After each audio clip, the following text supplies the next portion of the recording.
Terima kasih Anda masih bersama kami. Bagi Anda yang baru saja bergabung, kami akan kembali 3 berita utama hari ini. Lapak blok Warung Patra atau Warpat di puncak Kabupaten Bogor yang fenomenal kini rata dengan tanah.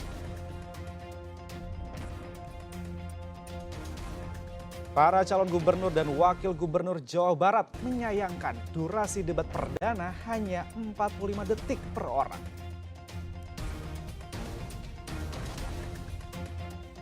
Pencuri motor Desa Pasir Angin Kabupaten Bogor habis dihajar massa.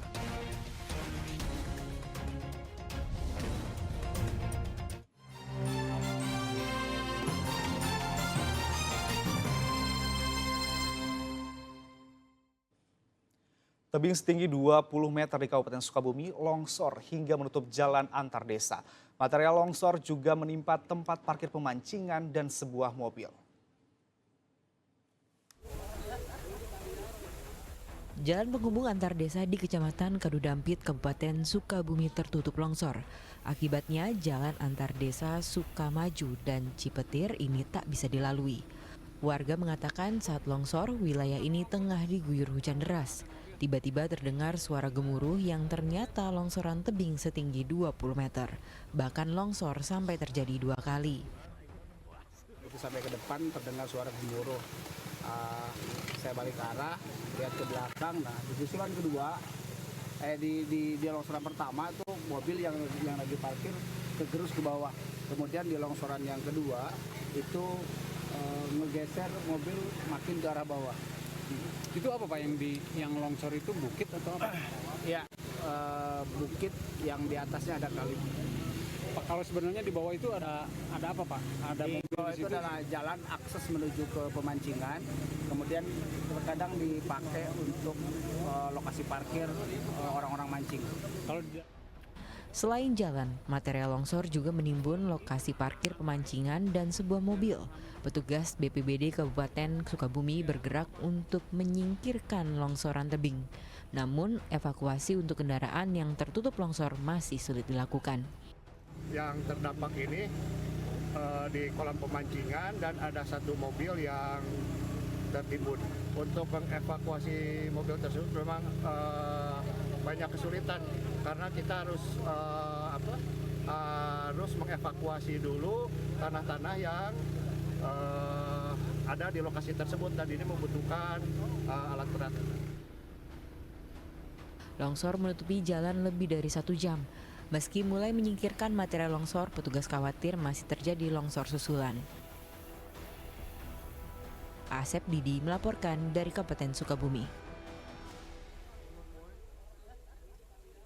Proses evakuasi batang pohon beringin yang roboh masih dilakukan petugas gabungan. Tercatat ada 13 rumah di Kecamatan Ciawi, Kabupaten Tasikmalaya yang rusak akibat pohon tersebut tumbang.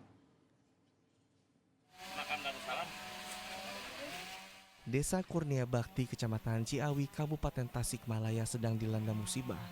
Ada 13 rumah warga yang rusak tertimpa pohon beringin berukuran besar. Petugas gabungan kembali evakuasi batang pohon menggunakan gergaji mesin. Karena batang pohon memiliki diameter yang besar, proses evakuasi membutuhkan waktu yang lama. Warga yang rumahnya terdampak pohon tumbang, mereka untuk sementara mengungsi ke rumah kerabat. Beliung roboh pohon beringin. Semuanya juga ngungsi, cuman nggak bareng-bareng. Ibu ke rumah tangga sebelah, sekeluarga ibu semuanya 7 orang, 8 orang sama mertua. Yang lainnya ke rumah tetangga, ya pada ada yang ngumpet. Menurut data dari BPBD Kabupaten Tasikmalaya, Desa Kurnia Bakti merupakan wilayah yang terdampak paling parah puting beliung. Kini 8 keluarga dengan jumlah 50 orang harus mengungsi karena tempat tinggalnya rusak. Yang paling berat di sini pohon tumbang ini menimpa kurang lebih 13 rumah. Ada 8 kakak dengan kurang lebih 30 jiwa. Selain membantu evakuasi batang pohon, petugas gabungan juga memberikan bantuan untuk warga yang terdampak pohon tumbang. Eko Setiabudi melaporkan dari Kabupaten Tasikmalaya. Pembongkaran bangunan di lapak di Blok Puncak Asri, Kabupaten Bogor, rampung Senin kemarin. Pedagang blok warung Patra atau Warpat hanya bisa pasrah melihat tempat usahanya rata dengan tanah.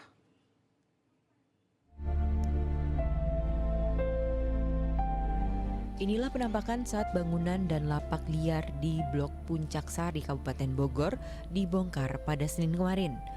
Alat berat dikerahkan untuk membongkar bangunan yang sudah 20 tahun lebih dibangun di sepanjang pesisir jalan. Blok Warung Patra atau Warpat cukup fenomenal di masanya. Meski hanya menjajakan mie rebus atau goreng, lapak pedagang kerap dikunjungi warga yang melancong ke puncak. Para pedagang hanya bisa pasrah melihat tempat usahanya rata dengan tanah. Mereka pun tak memberi perlawanan sama sekali saat Satpol PP Kabupaten Bogor menjalankan tugasnya. Gak tahu, sedih aja. Sedih. Sudah berapa lama berjualan di sini? 22 tahun. 22 tahun. Selama ini tidak pernah ada pembongkaran atau apa gitu? Gak pernah ada. Lancar-lancar aja. Maaf, dalam sehari gitu memperoleh pendapatan berapa jualan di sini? Pendapatan gak tergantung ya, mungkin beda tempat, beda warung, beda pendapatan, beda hasil gitu. Kalau warung saya pribadi kadang palingan juga nyampe 300 gitu, 300.000 karena kan ya harga Indomie berapa sih Pak gitu. Dengan ditertibkan kayak gini, akhirnya usaha di mana dong? Gak tahu sih, kalau saya mungkin akan buka usaha sendiri ya Pak. Penataan bangunan di Warpat karena tak memiliki legalitas, serta hak lahan yang dipakai juga milik PT Perkebunan Nusantara 1 Regional 2. Pembongkaran lapak tak berizin di sepanjang jalan kawasan Puncak dilakukan sejak Juni lalu.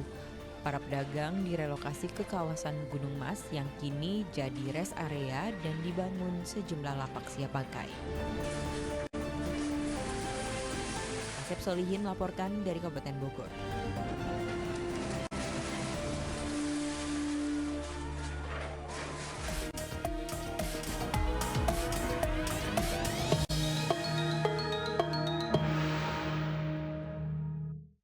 Debat perdana calon gubernur dan wakil gubernur Jawa Barat akhirnya digelar. Meski berjalan dengan lancar, para calon menyayangkan durasi debat pada sesi tanya jawab dan sanggah hanya 45 detik per orang. Bertempat di Universitas Pajajaran, Kota Bandung, debat perdana Pilkada calon gubernur dan wakil gubernur Jawa Barat digelar Senin malam. Keempat pasangan adu visi misi dan program kerja. Pada debat perdana ini, KPU Jabar mengambil tema tentang kesehatan, penurunan stunting, mentalitas, kemiskinan, pengembangan digital talent, dan reformasi birokrasi, isu perempuan, serta anak dan pendidikan.